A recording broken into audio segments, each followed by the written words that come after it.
Okay, I kind of feel like the wild card here because I'm not a speaker. And I kind of just wanted to start out with telling you guys how I got here, center stage. I'm used to being in the wings and the sidekick. So this is me pushing my boundaries, and it's very fortunate to find Kristen because she's helped me kind of push myself along, because I think that I might be a good example to people who are starting to wake up. And so I went to a voice coach, and I was going to have this whole talk, the whole formula. But it wasn't working for me because every time I would go, I would say it different. And I just wanted to have a conversation with you guys about where I came from and how I got here. What I was going to start off with in my talk, I was going to say, what needs to die in order for you to speak your truth? And then I was going to take you through the first half of my life, kind of my illusion. The first half of my life was more like a fairy tale. I was chasing the fairy tale, like any girl wants to do, right? It was guided by social aspirations, and I found myself in my kitchen one day. I had a beautiful life. I actually achieved the fairy tale. I was living the fairy tale, and it was good. It was secure, and it was comfortable, and I was in my kitchen one day, and I clearly heard this voice, and it said, "What if I don't want to be married anymore?"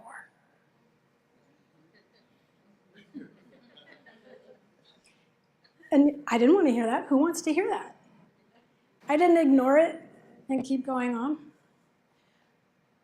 I decided to have a real conversation with myself and talk to my inner voice. And so I said, why? Why wouldn't I want to be married anymore? And then the voice box of my soul said, because you are like a beautiful tree dying from the inside out. I was like, my soul just gave me a warning. My soul's telling me I'm going to die if I stay married. It was very profound. And I realized maybe I really wasn't that happy. Maybe there was some gaping plot hole that he didn't really notice. And so I started to realize, you know what, I'm kind of uncomfortably comfortable. Maybe I need to look into this. And basically, that was my call. If you heard of the hero's journey, or heroine's journey, that was my call. And I realized if I stayed married and resentful, because I really wasn't that happy, I might get cancer and die. Thank you for the warning. And I chose my soul. Did I know what that meant?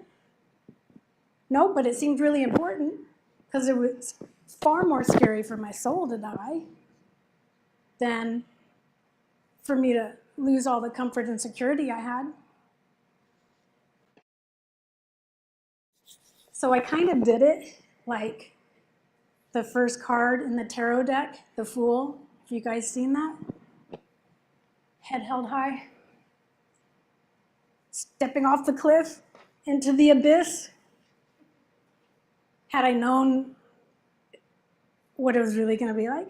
I might not have done it, but I'm so glad I did. I kind of did it juvenile, kind of did it irresponsible, and I wouldn't call it pretty. Kind of sucked. Yeah. And I'm jealous of people who have the near-death experience, and I kind of feel like it's cheating, right? It's like all of a sudden they have their spiritual awakening. But I actually witnessed myself evolve my consciousness. So that's really what happened. I exited one reality, which was a complete consciousness in itself, of the old energies, of the social contract, of the fairy tale that we're all trying to strive for. And then I started to find out there's something called a soul contract. And that was the contract I wanted to fulfill. I kind of already fulfilled the other one. So I wanted to be an example. That's why I got up here. I wanted to be an example to people who are hearing the call.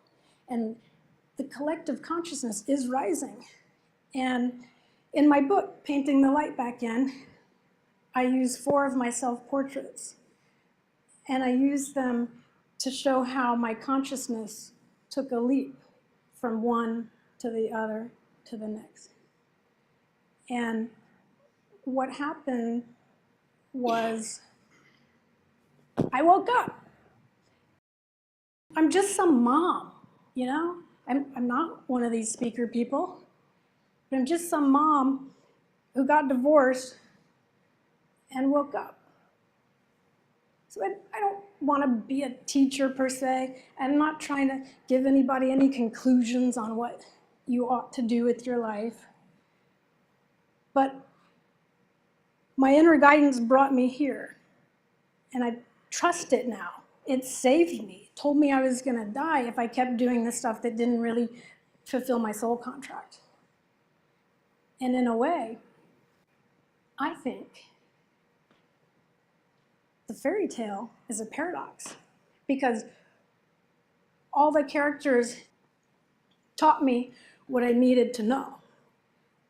And so one of my core beliefs is that before we get here, we choose what our soul contract's going to be, and we include the people that are going to be in our soul contract group.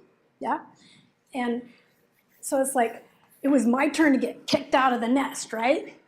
So my group is like, okay, we're going to stab you in the back, and I'm going to betray you, and yeah, I'll betray you too. Okay, and then I'll be the one who just has to just grow up and evolve and fulfill my soul contract.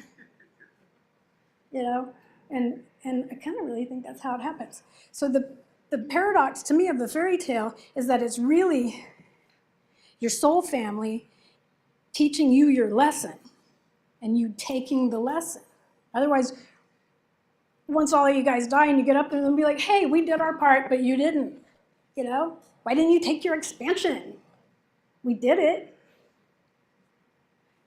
So I want to take my expansion. I already went through that stuff. And it feels better. I used to feel like I want to go home. But I was already home. But it didn't feel like home. But now that I'm in my soul, human self, my more evolved human, through the perspective of my soul, I feel like I'm home. I feel integrated. And it feels so much better. And what happened was, because I evolved, I kind of energetically displaced myself from the people who stayed in that lower consciousness, what I like to call the old energies. They're kind of stuck there. And I don't resonate with them anymore. I'm looking for that kind of community of other energetically displaced people who are like, well, I'm just going to live on the outskirts of the world and be a hermit. And maybe I'll find people who, I see eye to eye with and are conscious too. Because, I'm sorry, I don't speak unconscious anymore. I wasn't very nice for a while. I was a little snobby about, oh, sorry, I don't speak unconscious. But it's much nicer to be around people who are awake, right? Like when you're awake and you're around people who aren't awake, yeah, you learn patience, and you learn like, oh, I used to be like that, and you learn compassion. So you learn a lot. It teaches you a lot. That's why waking up is good. I recommend it. And I'm hoping that I could be a really good example of having chased the social contract, but found the soul contract.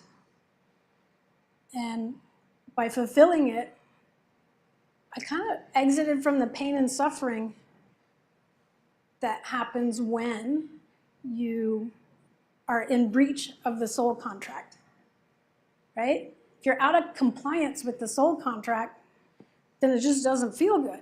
And that information is your inner voice talking to you and saying, there's a reason why it doesn't feel good, because you're not following your purpose and your meaning and why you came here, why your soul came here to be in this body. So my kids really didn't like that I became spiritual. My son said, why'd you become spiritual? Because it made me want to get a divorce. So that was not, that was really hard. But I had to do it. And we're all actually happier. I'm a better parent. I'm much more present. I have more compassion. I'm not trying to hide. I'm not as resentful and angry. And we're all the better for it. So that's why I'm here. My inner guidance brought me here. I think if we all listen more, oh, I didn't mean to go like that. If we all listen more to our inner voice and have real conversations with it instead of pushing it under the rug and not listening to the difficult things that we ought to be listening to, that we might find more purpose and meaning and less pain and suffering. So, thank you.